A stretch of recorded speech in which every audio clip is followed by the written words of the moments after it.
Let's move on now to news from Tamil Nadu, where ahead of next year's assembly polls in the state, the main opposition DMK seems to be headed for a war of brothers. Sources say that late DMK patriarch M. Karunanidhi's elder son, M.K. Aragiri, may float his own party.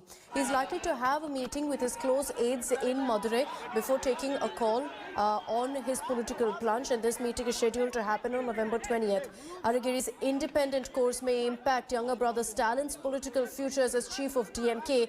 Possible names doing rounds for Aragiri's party are Kalaignar DMK or the KDMK. It's learned that Aragiri is likely to also meet with Home Minister Amit Shah when he visits Chennai on November 21st. Aragiri, remember, was removed from the DMK back in 2014 for anti-party activities. There was also a question about whether he'd re-enter politics after Kalaignar's demise. But since then, there's been no murmurs from him. This move, if Aragiri decides to launch his political party, will be a big challenge to the DMK, especially because Aragiri does have a certain clout in southern Tamil Nadu, particularly his stronghold being Madurai. Akshay Nath is joining us live from Chennai with more details on this. Akshay, good morning. What is the information we have right now about Aragiri's political plans?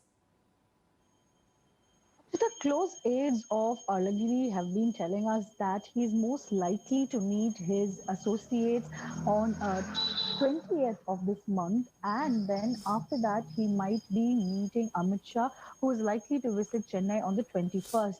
But as of now, the BJP has not confirmed any of Mr. Amit Shah's schedule. They have only said that he's attending two events as per their knowledge. One is a political event, and second is a one based on the party itself. So these are the two programs which are scheduled for Amit Shah.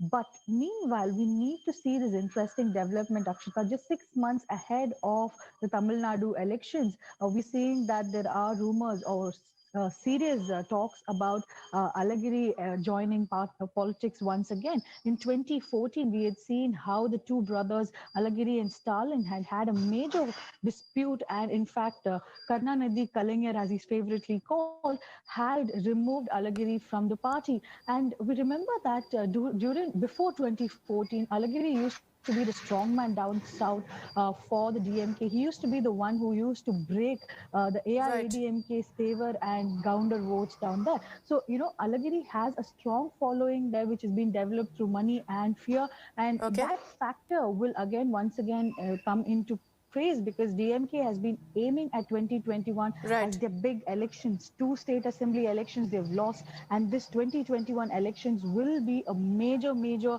event for them. And will Aragiri play a spoil sport for Stalin's CM dream is something that we'll have to wait and watch, Akshita. All right, Akshaya, thank you for getting us all the latest updates. Hello everyone, this is Rahul Kamal here. Hope you enjoyed this video. For the latest news and analysis, like and subscribe the India Today YouTube channel, and don't forget to press the bell icon to stay updated.